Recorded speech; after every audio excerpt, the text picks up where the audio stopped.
Yep. Hello and welcome to another episode of With Enough Prep Time. I'm your host, the Nerd Man, and I'm here today with a very special guest of mine to talk about the whole Ray Fisher situation. With me today is Mr. Philosophical Pickle himself. I've been on his channel a couple of times now, and consider him a friend. And hey, man, do you want to talk about yourself? Talk about your channel quickly before we start. Yeah, what's up?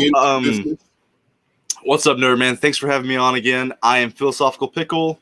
Philosophical Pickle, here he goes. On YouTube, I talk about nerdy stuff, comic books, movies. I do skits, video games, whatever. And hey, man, I'm just glad to be here. Like you, I have a ton of opinions on stuff, and this is one of those stuff. This is one of those stuff. Definitely. So I take it that you've read the article of Ray Fisher's. The article is titled "Ray Fisher opens up about Justice League, Joss Whedon, and Warner's. I don't believe some of these people are fit for leadership." What's your? I mean, let's go for it, because I've had like quite a long time just talking about it. What parts of it, kind of jumped out at you, if any? The parts that jumped out to me, and to add some context here, I don't love WB. I don't like the decisions they make. I don't like Joss Whedon or Geoff Johns or Walter Hamada as people. I don't care who they are. I look at the facts as how they are, what he's tweeted, what he has said, what the other side has said, and I take the context clues, put them together, and make a decision. And now that all of his allegations are out there, like you've said, it just seems like he just knows how to make a mountain out of a molehill. The biggest takeaway is that in every instance of anybody on set of Justice League being unprofessional, which I do agree with, there's some unprofessional things that happened. Some people said some bad shit to him, but he's the one who added the racial context. He's the one who was sensitive about it and acted like these people were monsters. And I just don't think that what happened or what didn't happen, still, we have no concrete proof, but whatever happened, I don't think it warranted the whole Twitter war and the whole crusade that he's been on over the past 8 months, trying to, and at the end, he tries to say that he's not trying to destroy their careers, but he has inadvertently created a mob of Ray Fisher supporters who are trying to end Joss Whedon, Geoff Johns, Walter Hamada, boycott WB, and like people say that they have an agenda, but he clearly has an agenda for Zack Snyder because Zack Snyder got him on Justice League. He got him his first big break. So, of course, he's going to take Zack Snyder's side. But everything that he says, he is the one who adds racial context to it, and he's the one who is race baiting. And seems like he's not a great guy. I don't know. I'll go that far. I mean, I don't know if I'd say he's not a great guy. I think he's a young guy. I think he's a guy who, like me, I was pretty. I wasn't stupid in this way, but I was stupid in many different ways when I was younger. I know he's 33, but he's just come into fame. He's feeling himself, and I think that he probably saw some things that that were unjust. I could see that certainly. It doesn't look very good for Joss Whedon. I'll say that much. That's true. Of all the people he's made allegations against, it doesn't look very good for Joss Whedon at all. Now, do I agree with the method that he's used to make these allegations? No. I think they're, I think they're fundamentally wrong, and they set a bad precedent. And they give people the tools to destroy anybody that they just basically dislike or have a distaste towards by insinuating, motivations to their behavior or ascribing motivations to their behavior that they just simply cannot know. There are various allegations made in this Notice nothing is said about the by Ray Fisher about the taking out of black, people of color from the Justice League in this whole article. By the way, or lighting up their skin, or his barber. Some of his first allegations that I guess now that they didn't get the traction that he wanted, now those don't matter to him. And to correct myself, he seems like a bad guy. If you're going to go this far to race bait and to try to destroy somebody's career and be this sensitive, maybe Ray Fisher, like I told you before, he seems like a nice guy. He has a nice smile. He's nice to his fans. He seems like he's in a good mood all the time. He seems like a fun guy.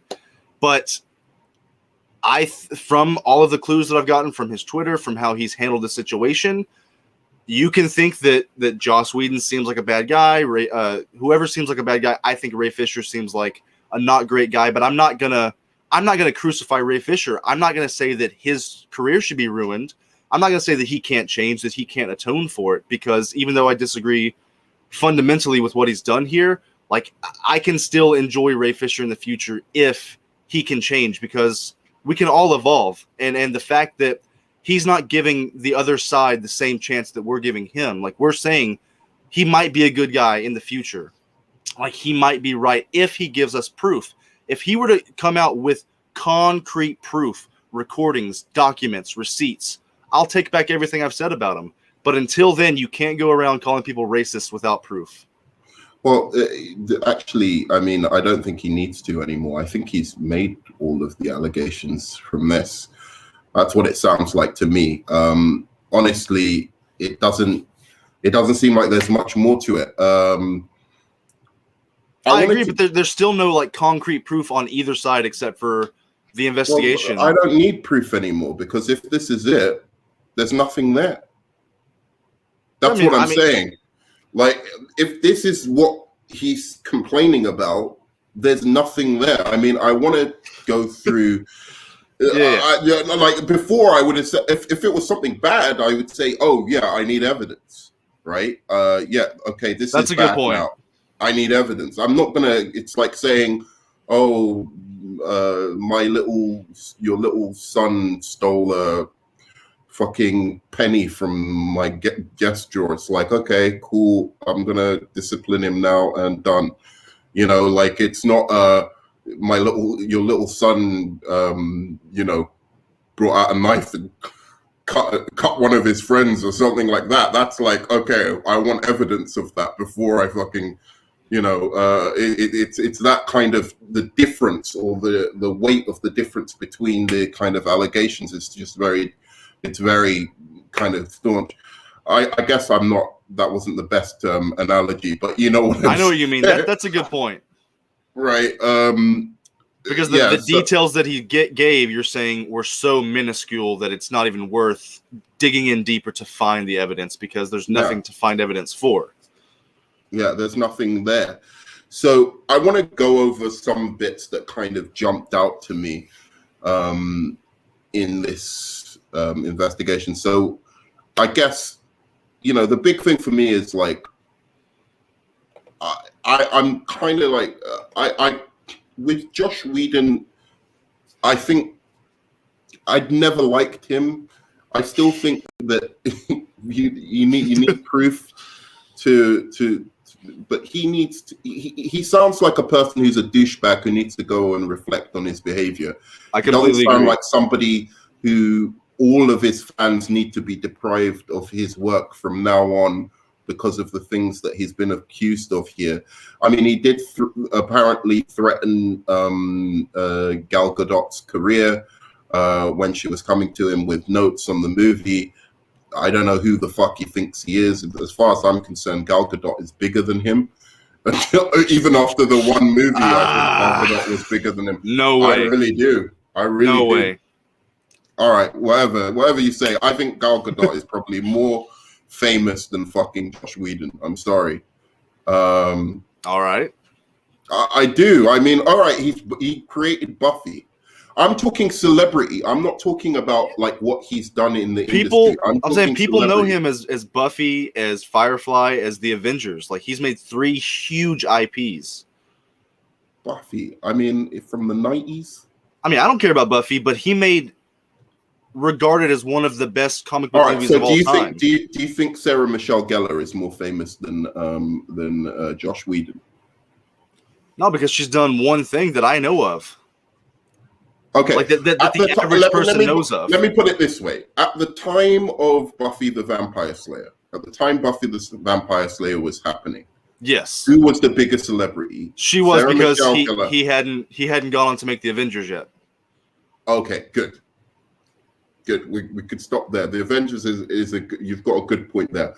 But my point is the star in front of the camera is usually bigger unless you're talking about Quentin Tarantino or Spielberg or somebody like that. The star in front of the camera is much bigger than the person behind it, right? Yeah. And so I would say that Josh Whedon's like a mid-level in terms of his fame as a director. He's not like the biggest director in the world.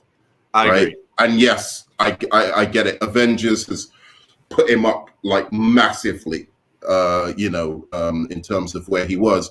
But I would say the bigger people now that people think of in terms of the MCU are much more the Russo brothers than Josh Whedon. I get what you're saying. He was more famous like 10 years ago. She's in the now. Yeah, so that's what I mean by him trying to say like, "Oh, I'm going to threaten her career right now." To me, is fucking ridiculous.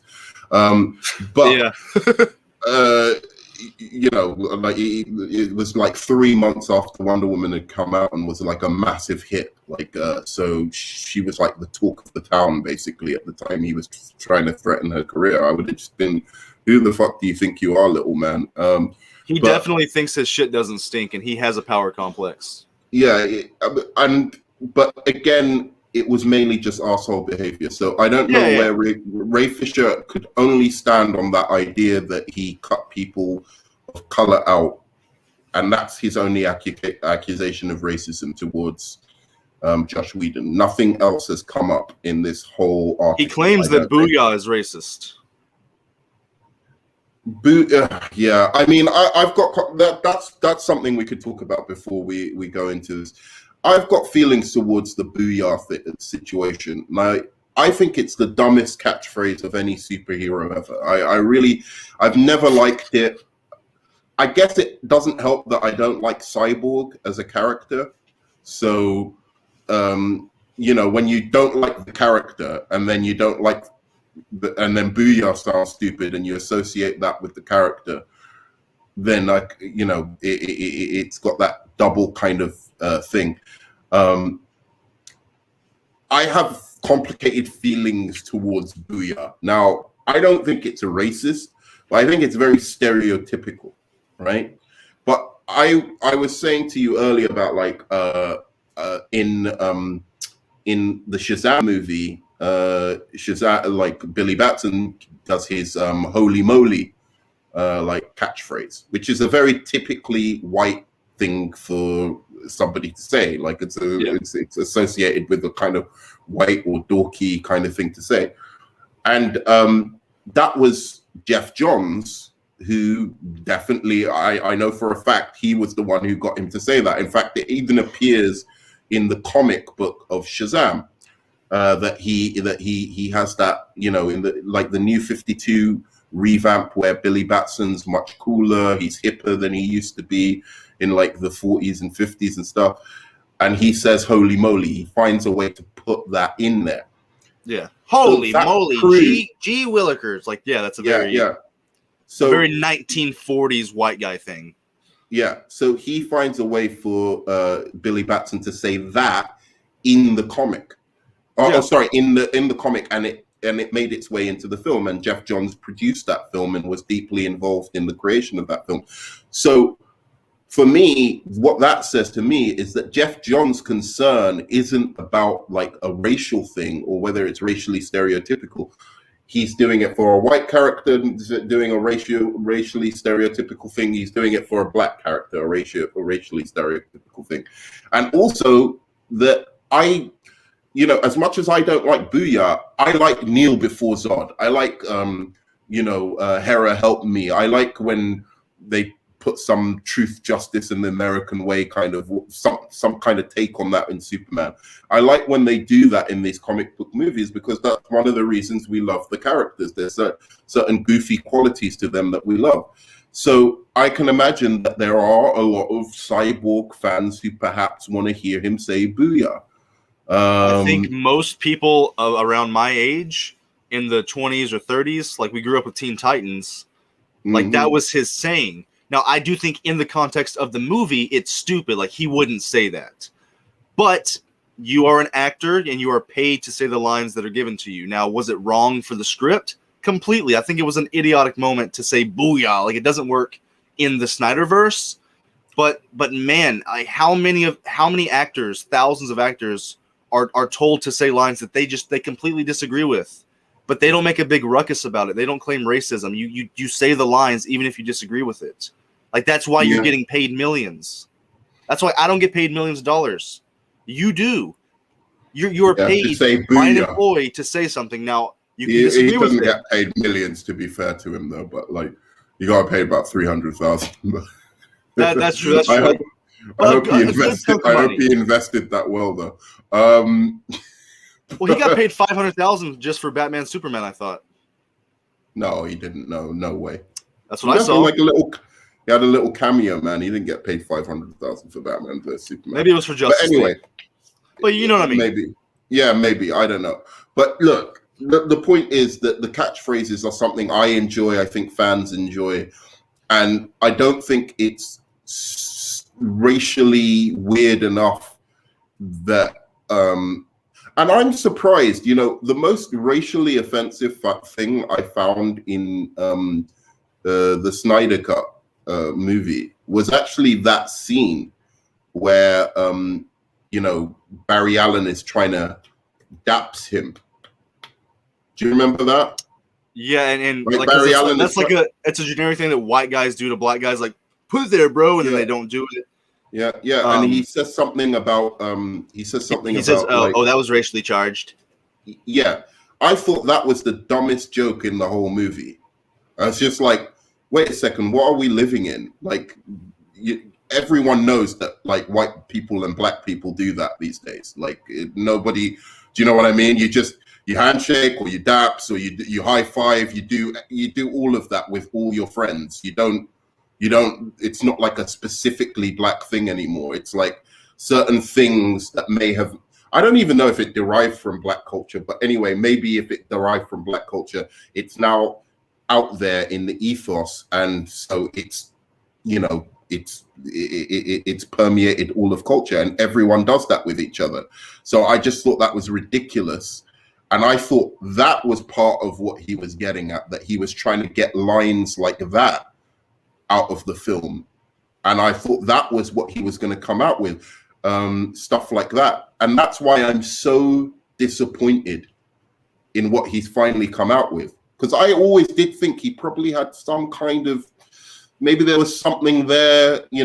I just didn't like the way he was doing it, but there was something there, especially when I saw scenes like that. I thought, oh, maybe Josh Whedon wrote a bunch of jokes like that and was trying to get him to say it, and he was complaining about it. Yeah. But like and that scene, I think that would have been better if Flash didn't say, "Oh, that's racially charged." But I'm white. I didn't mind that, because I like how it paid off in the end, where Cyborg gives him the knuckle bump. That's one of the moments I like in the movie, in the Snyder Cut, when they give each other the knuckle bump. That's a good character moment. It shows Cyborg's humanity.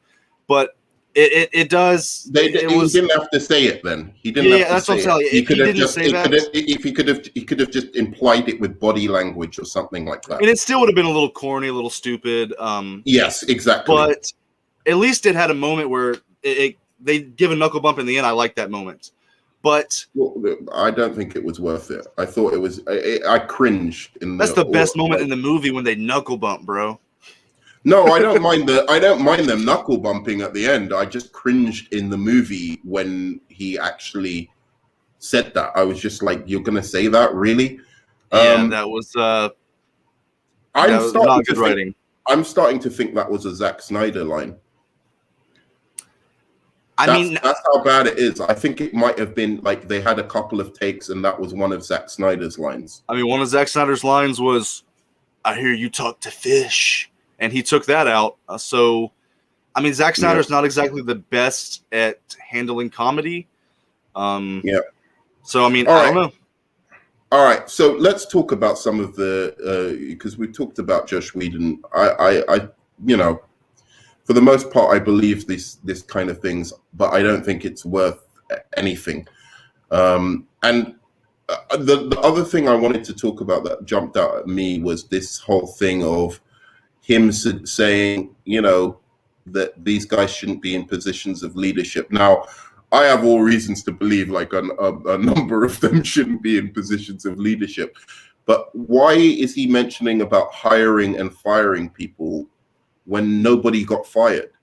He's not claiming anybody got fired unfairly, anybody lost their jobs, anything like that. I guess he's just saying like they shouldn't be in the position to where they can fire people because they're pieces of shit.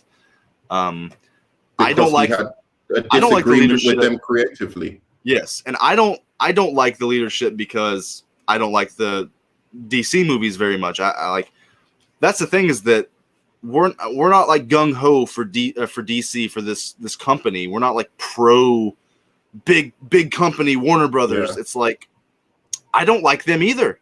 But I'm not going to say that they're pieces of garbage.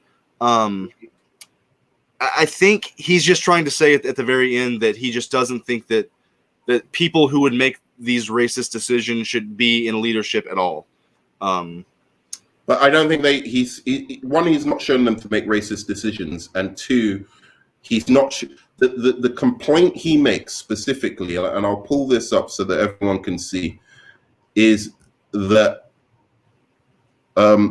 and there's something I'm trying to get to here, because there's something that comes up in this article that is fascinating for me, and I'd never believed that they were going to say this. So let's just go to the last sentence here. He goes, I don't believe some of these people are fit for positions of leadership, says Fisher, who explains he's not looking for anyone to be fired. I don't want them excommunicated from Hollywood, but I don't think they should be in charge of the hiring and firing of other people. Fisher knows he's not going to win that battle, but he feels a point has been made. If I can't get accountability, he says, at least I can make people aware of who they're dealing with. All right. End quote. So, hi, Egon. Booyah was a crap catchphrase.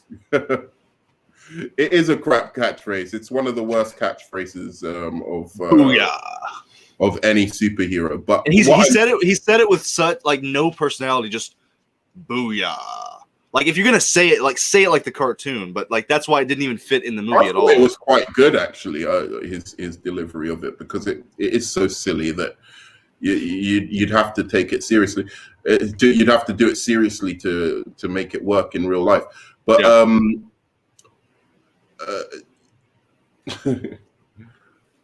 so he's taking about the end, Whedon or those who remain at WB. I see. This is what I'm trying to say, Kay Bailey, about this firing line. You should discuss this with Lantern. Yeah, I should. But this is. I'm sorry, I'm not as good. I'm not as good as Lantern. Of course, you're not. No, you're working great. Yeah, I know. He says, so who is talking about at the end? Who's he talking about at the end? Whedon or those who remain at WB? Thank you for clarifying that, Kay. You're right. Who is he talking about? Because most of these people don't remain in the company. And what he says here is very telling, that he's saying that he doesn't want them in a position of hiring and firing when none of that is the situation that's going on. That he's talked about throughout the article. No one was unfairly fired. He's not mentioned anybody who was unfairly fired or job put at risk. The only threat that was mentioned was something very, very mild at best. So the thing that this makes me think is this has got to do with that thing that WB were mentioning, that he wants to take out executives and put He wanted to. I think he realizes it's unrealistic and it's not going to happen now. But he wanted to take out executives and put Zack Snyder in charge of the DC EU somehow. Get people who were in favor of Zack Snyder's ideas for the DCEU in charge. If he can't get Zack Snyder himself in charge, what do you make of that? What do you think of that? Philosophical Pickle.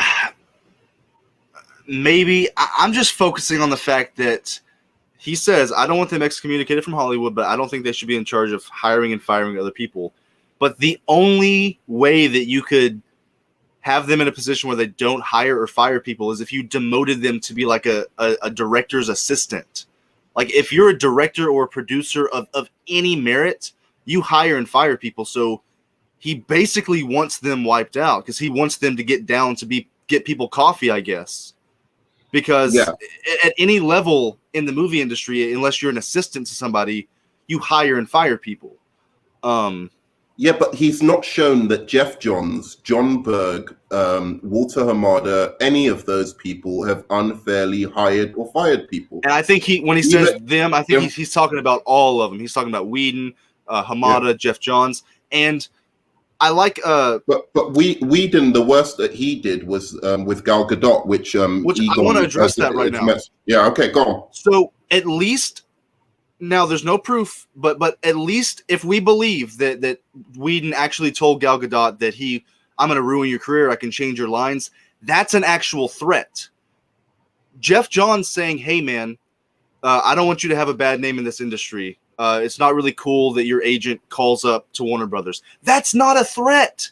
Telling somebody, I'm going to change your lines to fuck you, that's a threat. To fuck your career. Like, I can ruin your character. That's a threat. If they told him that, hey, if you don't play roles with us, I'm going to screw your character so hard. But saying, like, the thinly veiled threat that he claimed that Geoff Johns did wasn't even a thinly veiled threat. That's a thinly veiled threat, telling somebody you're going to change their lines to screw them. That's a really good point, actually. That's a really good point. And actually, one thing you notice about this article is Ray Fisher says he wasn't even going to talk about Gal Gadot. So that wasn't even part of his formulation of hiring and fire. Like he wants these people to be out of positions of hiring and firing. So again, I don't get it. I don't understand it. So anyway, unless you want to say anything more about that, I wanted to move one more thing. Mm-hmm. This video is brought to you by Lipton Diet Green Tea, the official sponsor of Ray Fisher. That's it. Thank you for way to get our sponsor tea out there. Thank you for getting Lipton tea. So was Snyder positioned as a potential Feige? Yeah, he was. He was the Feige of the DCEU when it started from Man of Steel. They basically fast-tracked him to be Feige of the whole DCEU, which is not a very good idea, even though I like him very much as a director. And this whole thing is so all over the place. I know, it's crazily all Wait, is he over talking the about place. the Ray Fisher thing or our video? No, Ray Fisher. No, our video is as well. That's true. So I wanted to respond to some of these kind of things that were said. Okay. So there's some stuff here about Geoff Johns that is really kind of interesting that I wanted to get your view on before we leave. So at one point it says, Johns told Fisher he should play the character that is Cyborg, less like Frankenstein and more like the kind-hearted Quasimodo. Fisher says that in order to demonstrate the look he wanted, Johns dipped his shoulder in what struck Fisher as a servile posture. To Fisher, there was a big difference between portraying a character who was born with a disability versus one who was transformed by one by trauma. And he felt Cyborg was a kind of modern day Frankenstein. I didn't have any intention of playing him as a jovial cathedral cleaning individual, he says. So my question is, I don't really see how Frankenstein and is any better than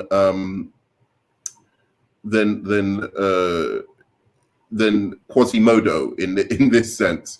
Frankenstein is also born a freak, right? He's also born, supposedly, sorry, I shouldn't say freak in this context, but with a disability, in the same way as Quasimodo is. I don't see what the offense is, and I don't see. And then he says, John's representative responds, Geoff gave a note using a fictional character as an example of a sympathetic man who is unhappy and has an inclination to hide in the world, but one whom the audience root for because he was courageous at heart, which is what I said initially when I heard. That's what I thought as well. Like, that's what Quasimodo is. Like, Ray Fisher's the one making Quasimodo sound like he's a piece of garbage character. The whole point is that he's hunched over. People judge him. He's a monster. He has no humanity. But at his heart, he loves people. He has a heart. Frankenstein Frankenstein's monster is born just a monster, and people hate him. He has no redemption. He has a heart, but like, he has no redemption arc. He has no humanity to him. Like, and I'm sorry, Ray. I'm sorry if what monster you thought you should have played, but guess what? You don't get to make that decision. Like I said, once again, the director and the writers, they tell you what to say and do. And yes, you can say, I don't think that I agree with that. But at the end of the day, if they say, man, well, this is the decision that we made, you need to play him like this, you got to play him like that. And to assume that that's racist or discriminatory in any way is ignorant at the least. It's unbelievable that was one of his arguments. Like Quasimodo, like right when I heard the Quasimodo thing, I also thought, well, Quasimodo is kind of a monstrous character that the world hates, but at his core, he has a heart. He's the heart of the movie. Right, yeah. And he's making it some race discriminatory thing. Yeah, I know. I don't know where he comes, because he later says that just after that quote, that the black, he should know as the only black person on set what the black community is going to think of this. And I don't see why he thinks that the black community is going to relate more to a Frankenstein's like character as opposed to a Quasimodo, unless he's thinking of Victor Frankenstein, that he's the actual scientist. I don't really understand if he's talking about the monster. I think he's like saying that his dad, Silas Stone, is Frankenstein, and then he's the monster that he created. But right, that's still like Quasimodo is basically the same thing. Well, Quasimodo isn't the same as that because there's no. You don't think so?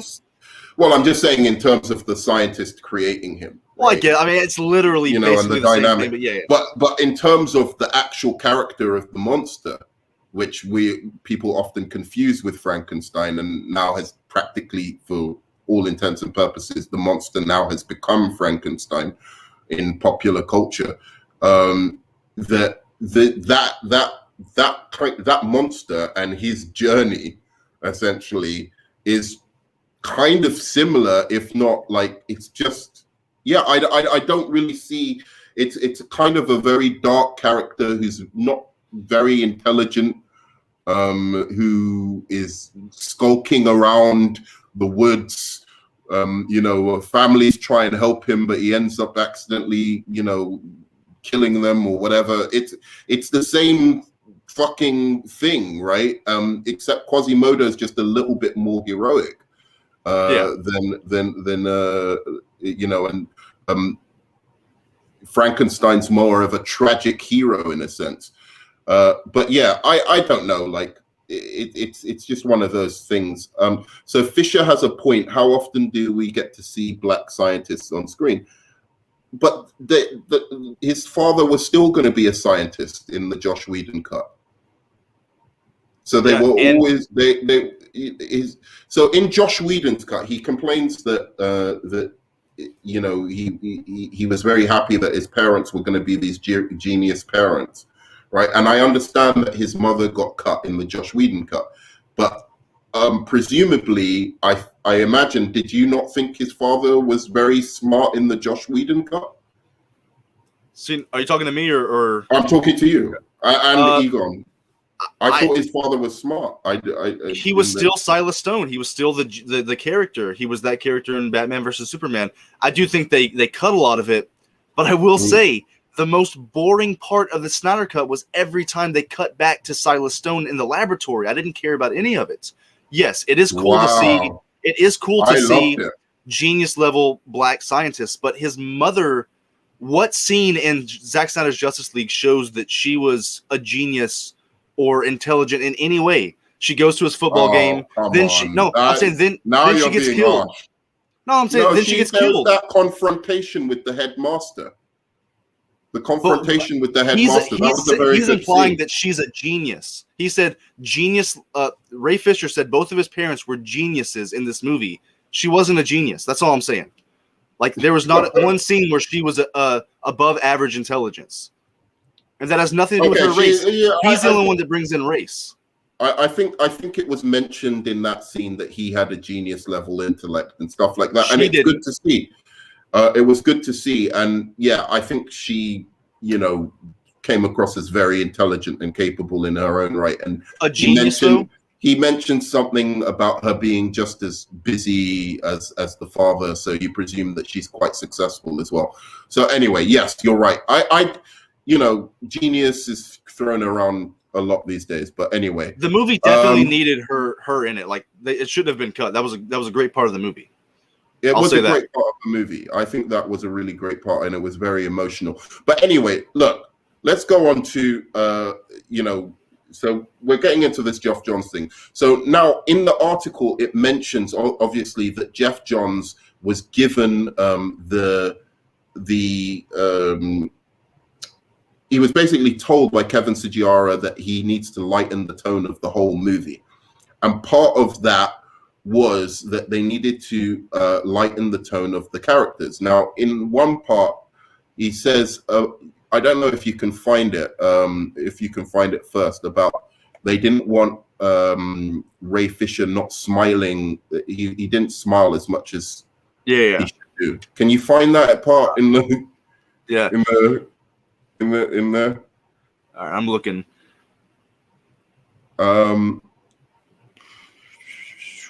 Because I haven't. Anyway, look, I know what it says. So basically, he says that that Ray Fisher shouldn't smile, sorry, he doesn't smile enough in the movie, and that's where this angry black man comment comes from. Now, this for me was the most problematic part initially of Ray Fisher's accusations. I was like, what context do you have to write to put things in that way, and how dense do you have to be, in terms of your the way you kind of communicate these kind of things, to put it in that kind of insensitive way. But it turns out that by Ray Fisher's own admission in this article, it's by his own admission, not by Geoff Johns, by what he says in the article, that he basically explains the reason that even came up. That basically it was all part and parcel of what Geoff Johns was told he has to do by the studio to make every character more hopeful, more lighthearted, and that the conversation came up between the studio executives, which Ray Fisher didn't hear himself, but heard from a second party. That's very important. That essentially they were worried about having an angry black person at the center of the movie. Now, to be fair to Ray Fisher, I don't see how you got that from the movie I watched. Right? I really don't. But given the context of what they're saying, it does make sense that they would have that conversation, because they said they don't want to represent stereotypes in these kind of movies that they can, end up getting, backlash about. And if that was said, that I think that's probably the worst thing that was said out of all of this. Like, that was probably the worst of the accusations, that sentence, which still you could, with the right context, you don't know like what they meant. Like, we have to be fair to both sides. Ray might be telling the truth, but they genuinely might have been asking, should we break the stereotype? We don't want another angry black man. Like, we don't know the context. It was heard secondhand from a guy who he heard it from a guy who heard it from a meeting. Like, come on, you give me audio of it? hear how they said it, the context of it, then I'll believe you. But that was the worst thing that they said, and it might not have been that bad. We don't know. That's the thing. We don't know still. Right. And yeah, so it's just like, yeah, again, and I want to just finish this thing because of Geoff Johns, this thing with Geoff Johns, because it's kind of important to me now. Okay. There's another part of like this Geoff Johns stuff, because I really think this guy has been railroaded like quite badly here.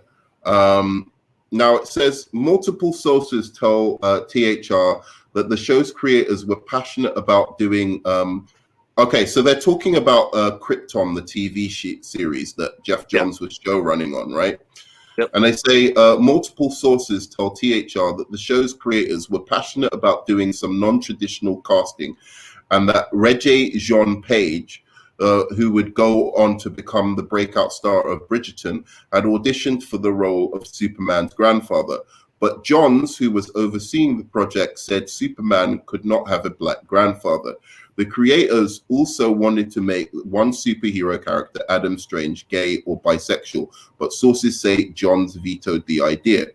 Now, Jeff's representatives came back and said, Geoff celebrates and supports LGBTQ characters, including Batwoman, who in 2006 was reintroduced as an LGBTQ in the comic series, co-written by Geoff Johns, which is a little bit deceptive because it was co-written by Geoff Johns, but it was mainly. That was before. That's not true. I'm going to check that up because that was written by a writer that I really like, Greg Rucka. What was it? Anyway, Batwoman. I don't think it may have been 2006, but it was written mainly by Greg Rucka, and I think Geoff Johns did help with it. But I'm pretty sure that she had become LGBTQ before then, but maybe I might be wrong. So it says Johns' rep in an email. Johns also pitched Warner's on developing a television show around the first LGBTQ lead DC superhero television series. He adds, as for the role of Superman's grandfather, the reps say Johns believed fans expected the character to look like a young Henry Cavill. Okay, so there's a lot to unpack in that fucking sentence. And this is the thing that a lot of people are hanging their hat on. So Kay Bailey says it was changed to PG-13, at least with that in mind. I assume that Cyborg was a draw for kids, so I can see why they needed it to be less intensely trauma-focused. Right, I see what you're saying, Kay, there. I think I agree with that. But there was a lot to unpack in that sentence. So let's first of all, because this is going to be, I think, the last point here. Let's first of all talk about the grandfather Superman thing. Now, a lot of people are hanging on this and saying this was clearly racist and this was absolutely outrageous for Geoff Johns to suggest. This is the last thing that they can rest or hang their, accusations against Geoff Johns on, because there's not much else. So Geoff Johns, who was in charge of the casting of Superman's of Krypton, didn't want a white a black grandfather for Superman. So there's again, that's a minefield, because basically I don't think that Superman necessarily, I don't think it's the best idea to turn him into a black character. I have my reasons with Superman himself. I think that there's something written into the DNA of him that just doesn't lend itself so easily to race swap like some other characters. But having said that, what does it matter what his grandfather is? Because they're Kryptonian, and you don't know how genes pass down in their civilization or their society. It really doesn't make any difference, given that they're aliens and we don't know how they function, whether they be black, whether he be black or white. Well, So, in the comics, they're just like humans. Their skin color is based on the skin color of their parents. I'm just Right, saying in the comic, and he wanted it to look like Henry Cavill. I understand, like, because this was supposed to be a prequel to the Man of Steel originally when they were developing it. Right, exactly. Okay, so there's that. But is it like, so yeah, exactly. So this is what I was going to say, that if in his mind he wanted this guy to look like Henry Cavill, right, then that's your reason right there. And the guy does look like Henry Cavill. The actor does actually look like Henry Cavill. And I wanted to show you part of the cast of Krypton. Yeah, I don't. Right? I've never watched Krypton a day in my life. It's actually a pretty good show. The first season's really good. Is it still going on? Yeah. Well, I don't think so. I think it got cancelled, but it was pretty good. But I have to tell you, watching it, and maybe, you know, I only watched it once. I watched the first season once. But I have to tell you, there was quite a bit of representation here in this show, especially for black minorities. The black minority, not so much. I don't know about Asian and everything else, but there was a lot of, you know, people that of color that were cast in roles in this show. So this is the Cameron Saig. This is the guy who played, you know, the grandfather of, you know, Henry Cavill. Kind of looks like Henry Cavill. A little bit, you can kind of see that. At least they're, you know, yeah, you know, a little bit. More than Denzel Washington does, you know. Yeah, more than Denzel Washington. Actually, the guy who's in Bridgerton, actually, who's the black guy, actually does look a tad bit like Henry Cavill himself, which is kind of funny. But yeah, I mean, in general, if you look through the cast, there's quite a few like black roles, prominent black roles in the show. It's not just that there's black people in the show, but they're the prominent roles in the show as well. So again, even if he didn't want to do this grandfather thing, and maybe he had a spurious reason, right? Maybe his reason wasn't like fully justified. Maybe it was just like, you know, he's so involved in being a comic book creator that he couldn't imagine a Superman having a white black grandfather. But actually, if you think about it, that doesn't make that much sense. But still, he did cast a bunch of black people in the show and a lot of representation in the show. So doesn't that kind of invalidate things to think that maybe his reasoning was... it's not good enough for Ray unless the main characters are black. But I agree with you. The main characters are. But Ray needs the main character. That's his point. Well, I agree with you. This isn't Ray Fisher. This is somebody else accusing. Okay. To be fair, and I'm just saying that it just strikes me as rather a bizarre kind of argument for a show that clearly has a lot of representation, which he was the showrunner of. This whole article is riddled with bizarre arguments. And maybe I'll say one more thing about Geoff Johns. Maybe this is unfair, but man, the only reason, Ray, that you are super famous, you got a role as Cyborg in the Justice League in the first place, is because Geoff Johns put Cyborg in the Justice League in the comics to give anybody the idea that Cyborg could even be in the Justice League. So, right. In hindsight, Geoff Johns opened that opportunity for you to even be in the Justice League. Nobody thought about Cyborg as a Justice League member before Geoff Johns put it in there. Stuff like... And I have to say, I've been peddling something for years, which I've discovered is completely wrong.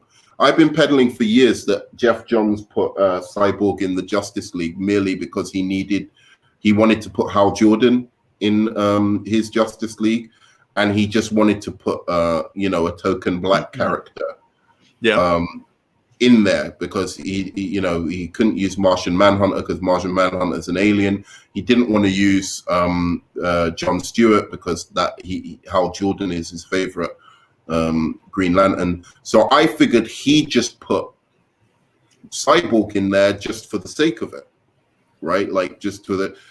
Now, recently I've been reading back his Flash comics, you know, and I realized this guy writes tons on Cyborg. Like he's a true fanboy of Cyborg. It wasn't just like, you know, he wanted to put him in as just a token character. He actually loves the character. He's written a ton on him. Apparently, he's written more on Cyborg than anybody apart from the creator of the Cyborg character.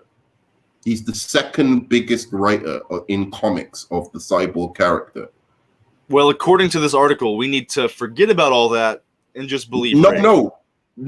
Okay, yeah, no, that's true.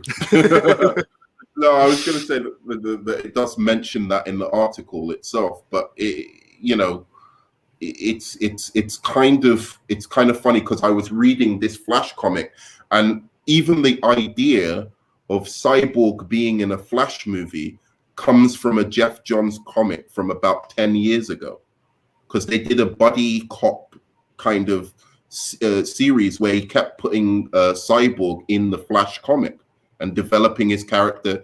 He actually made the idea. There's going to be an idea in Zack Snyder's third movie where Cyborg doesn't look like a monster anymore. So they've gotten rid. One of the things that always pissed me off about the character is all the rest of the Justice League look like these godly, beautiful beings, and then there's the only black character who's like a Frankenstein character, and I didn't like that. Geoff Johns actually came up with the idea that he advances so far that he's able to create like some artificial flesh or whatever and get rid of the whole monster aspect of his character. So that comes another idea from Geoff Johns.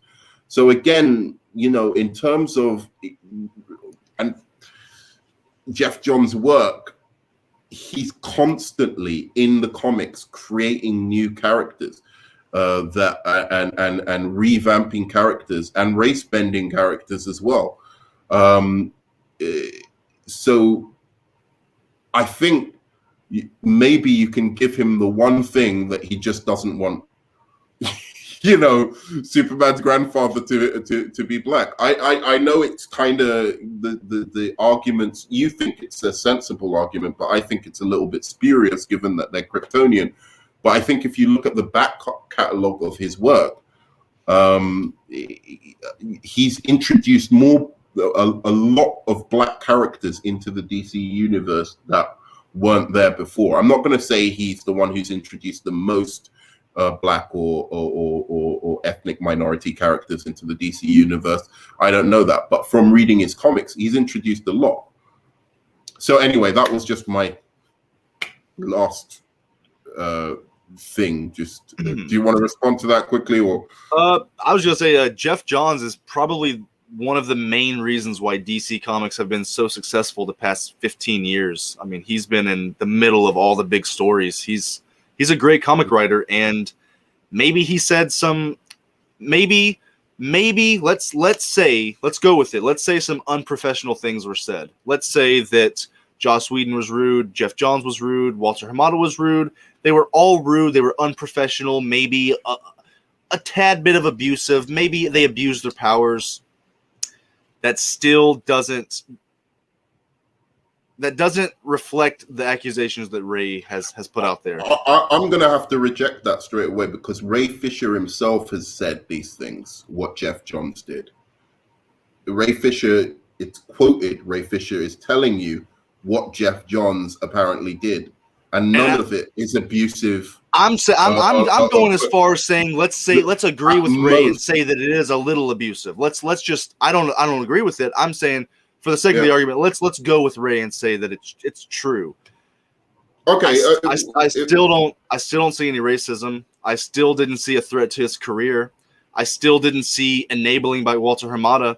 And his story changed so many times. First it was his barber, then it was lightning skin tones, then it was unprofessional abusive behavior. Then he even admitted, when Black Lives Matter started, he admits that he jumped on the movement. It kind of like made him wake up and say, I got to do this.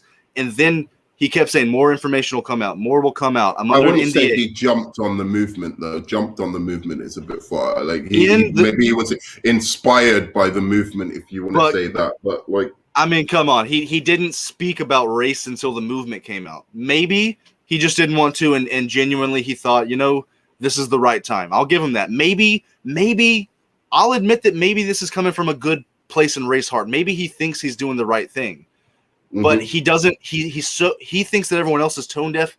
He is incredibly tone deaf about this, and I think that Geoff Johns, Joss Whedon, they were all under immense pressure from the studio to make money, from Marvel, different personalities. It wasn't a great situation, and I do think that Joss Whedon does seem like he's the factor in all of this. The same factor that he seems like he is kind of a power hungry douchebag.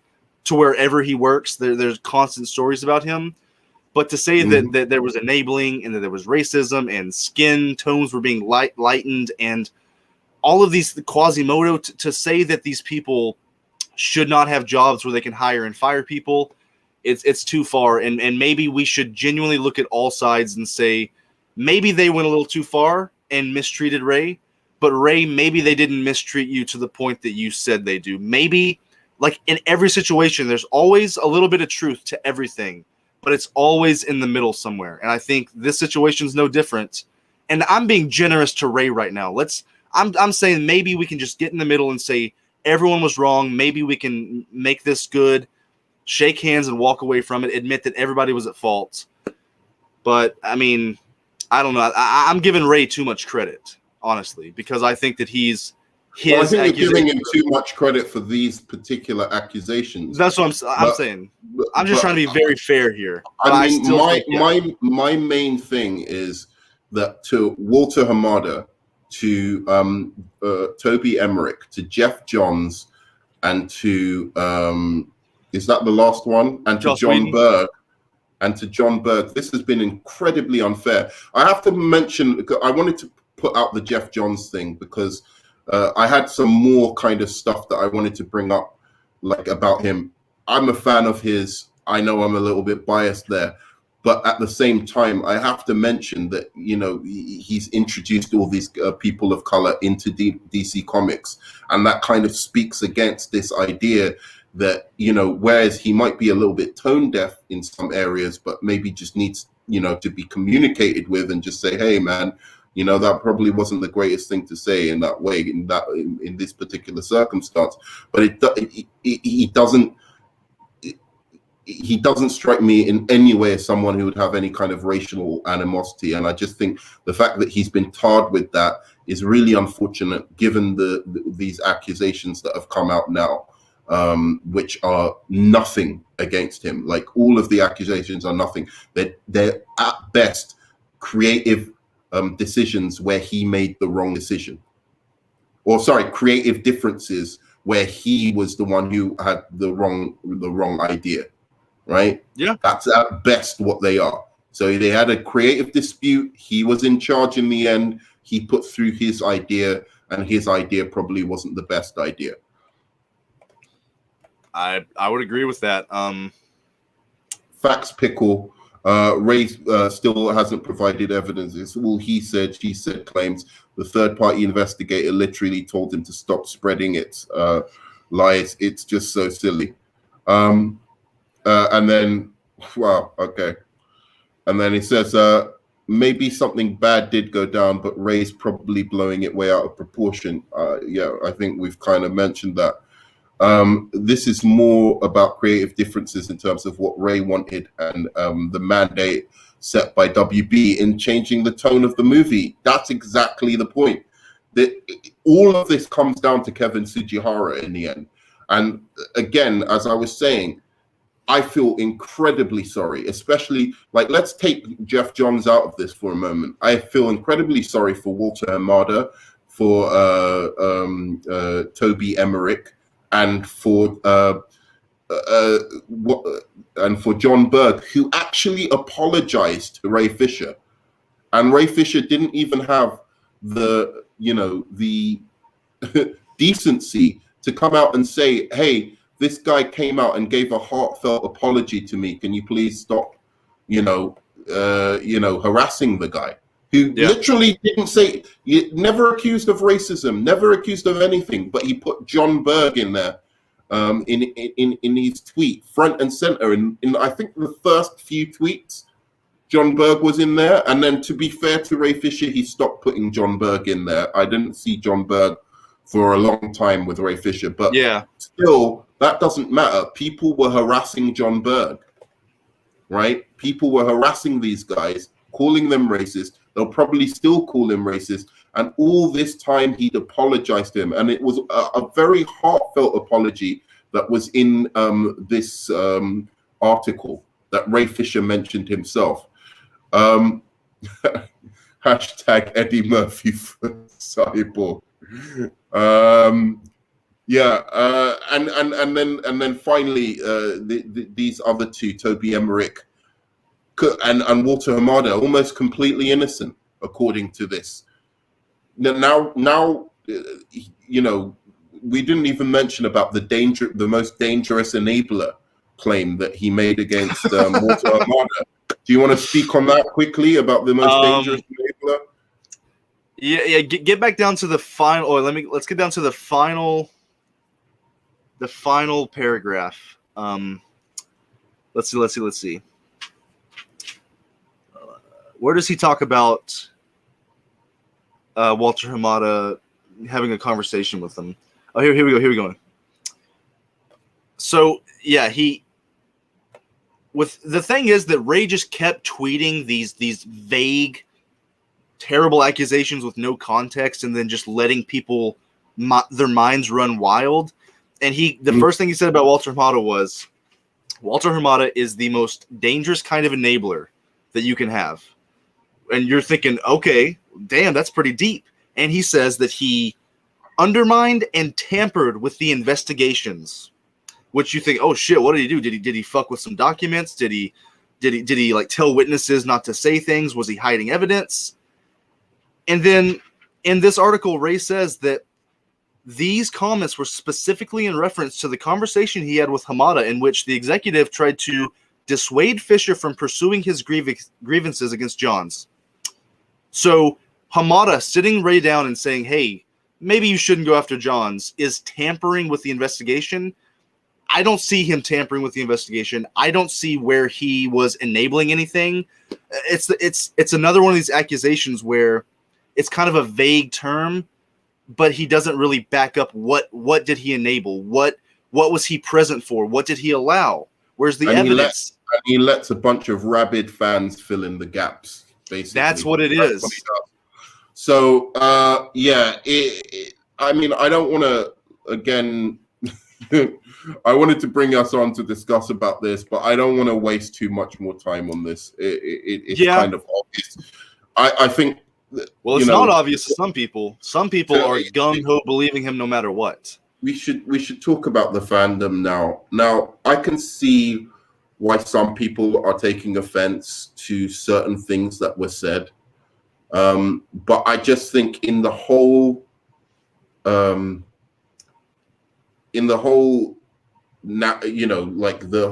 have to look at someone's life a little bit from an overview. I know we don't know these people. I mean, I can only know Geoff John from reading fucking comics, so I don't really know him. But he's never had anything said about him before. He hasn't had anything said about him after that isn't related to this whole mess.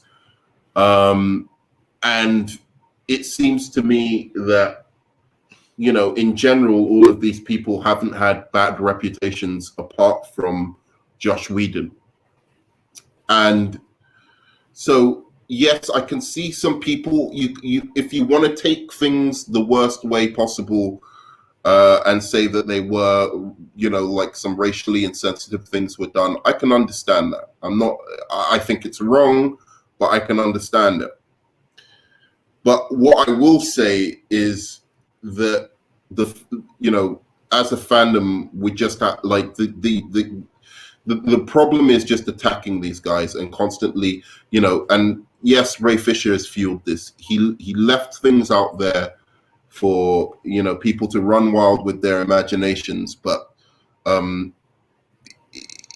I don't even know what I'm saying, really. I want to say something just to end it about the fandom themselves, but it's just, I don't want to be offensive to anyone, really, because I can see, because I was listening to somebody talk about the Superman and the Black Grandfather thing, and getting pretty heated about it. But I mean, the guy wanted a guy who looked like Henry Cavill. He hired other black people on the show. Yeah. It's not like there wasn't represent. If the whole cast was white, then I think that we would have something, about the Krypton show. But it's not like that. There's big characters, that are of people of color. Is Geoff Johns part of Lois, Superman and Lois at all? Yeah, he is. Because Lex Luthor's black, the main villain. Yeah, but I mean that's not an excuse for saying racially insensitive things. Oh, I know. I'm just saying, like, if no, like you said, if no characters on any of the shows he's ever worked on were black, then it'd be like, okay, that's I believe it. Yeah. But that's the thing. People can believe whatever they want on the situation. Like, I understand if you were offended by anything that these people said. It's just the fact of how much do you believe Ray Fisher? Do you read his tweets? Do you see his past, the things that he said, and do you find him believable? And I think we just don't as much as some people, and that's okay. We can talk about it. It shouldn't be that if you question Ray Fisher, you should be destroyed, or if you completely agree with Ray Fisher, you should be destroyed. We can talk about it and see, why do you believe him? Well, this is why I don't believe him. We can have conversations. That's what this whole situation is breeding. The whole Ray Fisher mob is breeding this culture on Twitter of, and the whole Snyder cult, that if you don't agree with me, you need to be destroyed. That's not how it should be. We need to stop screaming at each other, and even say, okay, what is your side of the story, Joss Whedon? What's your side, Geoff Johns? Let's get interviews. Let's hear what Ray says. Let's see what everybody says. Well, and then you as a person can make the decision of what you believe. I'm really glad they've come out and they've defended themselves. And as we thought, they were waiting for actual accusations before they could respond, because they couldn't respond to vague tweets, basically, and that's why they hadn't been responding in past. It wasn't a sign of guilt. It's just they didn't know what he was accusing them of. And if you respond to vague tweets, which is what Ray Fisher wanted to do, I'm sure that's what he wanted them to do, is basically they could say something and get trapped in a lie, right? Whereas what appears to be a lie, right? You respond to something vague and you say, I didn't do that. And then the person goes, oh, but specifically, and then you're like, oh yeah, I did do that, but I meant this, right? So he needed to come out with something very, very specific and detailed so that they could go, oh, okay, this is what happened. Give it context and so that people would better understand what had happened.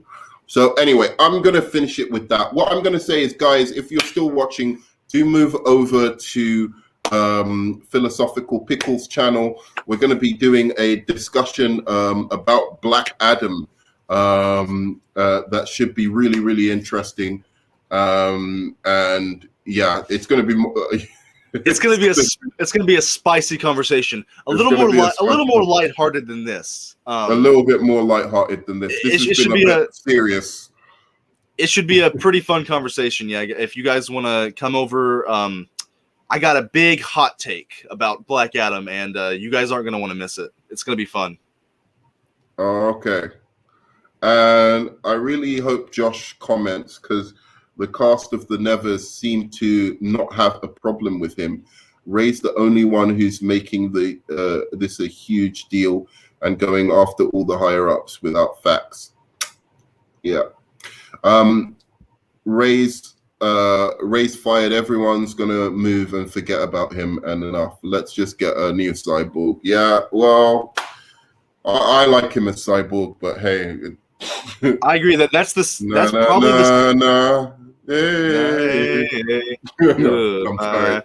probably the worst part about this, like, other than the real life implications of racism, that we are like losing one of the few good characters that I actually like in the DCEU. Like he was one of the best characters, if not the best character in that movie. And I think he was a good Cyborg. Was he great? I don't know. I think with a better script, he could be great. I think he was pretty decent in True Detective Season 3, even though he was kind of he was very bland, very vanilla. But like good. He seems like he can do a good job given a great script. I would have liked to seen him in The Flash if none of this ever happened. Yeah, it's true. So much potential wasted. All right, guys. Do like, subscribe, and also love the comments. And I always answer to the comments. So, and we can have a lively debate in the comment section. All opinions are welcome. And then I'm going to see you on the flip side. And you know what? I love you 3000. Peace. Peace.